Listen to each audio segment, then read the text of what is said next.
दोस्तों, अनिल अंबानी की कंपनी को एसबीआई ने फ्रॉड कैटेगरी में डाला तो पूरे देश में बवाल मच गया।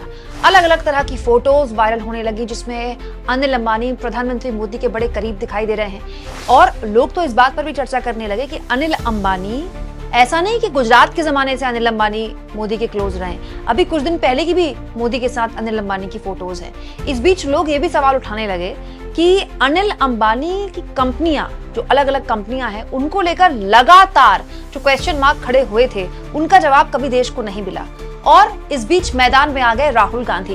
दोस्तों, राहुल गांधी ने कैसे संसद के अंदर निर्मला सीतारमण को आड़े हाथों लिया अनिल अंबानी के मुद्दे पर, तब जब निर्मला की जुबान से चूं तक इस मामले में नहीं निकली, आगे आपको बताऊंगी। लेकिन अगर आपने मेरा ये वीडियो नहीं देखा है तो फौरन आज जाके देखिएगा। दोस्तों, ये बहुत ही हैरान करने वाला मामला है कि देश के सबसे बड़े उद्योगपति घरानों में से एक अंबानी, भाई अंबानी अडानी के अलावा तो इस देश में इससे बड़ा तो उद्योग घराना है नहीं, उनके छोटे भाई अनिल अंबानी की कंपनी के अकाउंट को एसबीआई ने फ्रॉड कैटेगरी में डाल दिया है। और तो और एसबीआई ने यह भी साफ कर दिया है कि इस मामले को लेकर वो आरबीआई से अनिल अंबानी की कंपनी की बकायदा शिकायत भी करने वाली है। दोस्तों, ये अनिल अंबानी की कंपनी रिलायंस कम्युनिकेशन को लेकर मामला है और इस कंपनी ने पहले ही अपने आप को दिवालिया घोषित किया हुआ है, वो इस प्रोसेस में है। लेकिन इस बीच एसबीआई ने इस कंपनी के अकाउंट को धोखाधड़ी और फ्रॉड वाली कैटेगरी में डाल दिया है। हालांकि इसको लेकर अनिल अंबानी की कंपनी के वकील ने इसका विरोध किया है और इसको आरबीआई की गाइडलाइन के खिलाफ बताया है। लेकिन ये अपने आप में ब्रांड अनिल अंबानी के सामने एक बहुत बड़ा झटका तो था ही। अजीब बात देखिए दोस्तों, एक तरफ अनिल अंबानी की एक कंपनी बैंक्रप्सी झेल रही है, मतलब दिवालिया घोषित कर चुकी है कंपनी अपने आप को।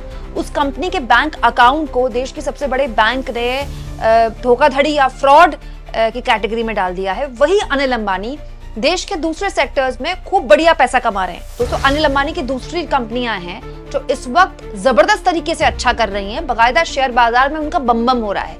उनमें से एक कंपनी डिफेंस की कंपनी है। दोस्तों, आपको याद होगा जब राफेल, इस सरकार ने, मोदी सरकार ने राफेल खरीदने की प्रक्रिया को आगे बढ़ाया था, तब इसको लेकर राहुल गांधी ने चौकीदार चोर है का नारा दिया था, ये कहते हुए कि राफेल की खरीद में बड़ा गड़बड़झाला किया जा रहा है। दोस्तों, राहुल गांधी ने कहा था कि एचएएल से, जिसका काम ही ये काम करना है, उससे ये काम छीन कर अनिल अंबानी की कंपनी को सौंपा जा रहा है, जिसके पास इस तरह का काम करने का कोई अनुभव नहीं है। चौकीदार चोर है का नारा चुनाव में नहीं चला, वो अलग बात है, लेकिन राफेल को लेकर इस सरकार से तीखे सवाल राहुल गांधी ने उस वक्त पूछे थे।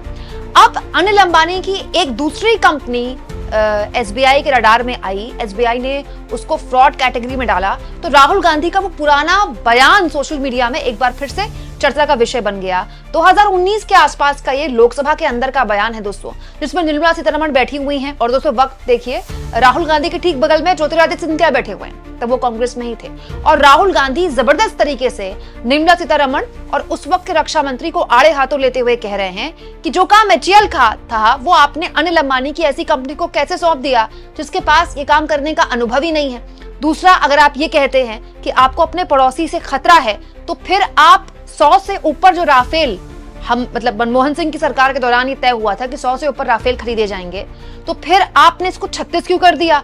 बढ़ाने की बजाय आप कम क्यों कर रहे हैं? तीसरा सवाल ये कि जो खरीद का जो अमाउंट था वो इतना कैसे बढ़ा दिया गया तब, जबकि जहाज आप कम खरीद रहे हैं। दोस्तों, आप भी सुनिए राहुल गांधी ने संसद के अंदर उस वक्त निर्मला सीतारमण और उस वक्त की मोदी सरकार को जबरदस्त तरीके से कैसे निशाने पर लिया था। आपने एक बार नहीं बोला अनिल अंबानी का, आपने नाम नहीं लिया, क्यों नहीं लिया? और मेन सवाल यह है कि अनिल अंबानी को कॉन्ट्रैक्ट कैसे मिला, किसने दिलवाया? और आपने 2 घंटे बात की, मगर आपने इसका जवाब नहीं दिया कि एचएएल से कॉन्ट्रैक्ट छीनकर अनिल अंबानी को कॉन्ट्रैक्ट देने का निर्णय किसने लिया? बैठिए बैठिए बैठिए, अरे वो प्लीज बैठिए, बोलो। हमारा सवाल था कॉन्ट्रैक्ट। जी आप बोलिए, that is not going on. Defence minister ने बोला और उन्होंने अपने भाषण में, जी यार बैठो यार, मैडम प्लीज।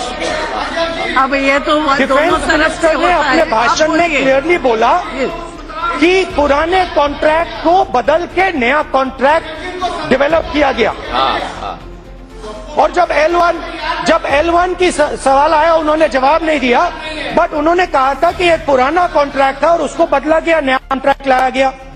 नए कॉन्ट्रैक्ट में अनिल अंबानी को हटाया गया, सॉरी एचएल को हटाया गया, अनिल अंबानी को लाया गया। तो हमारा मेन पहला सवाल था, अनिल अंबानी को लाने का निर्णय किसने किया? होलैंड जी ने कहा कि प्रधानमंत्री ने किया। हमने आपसे सवाल पूछा, आपने हमें जवाब नहीं दिया। दूसरा सवाल,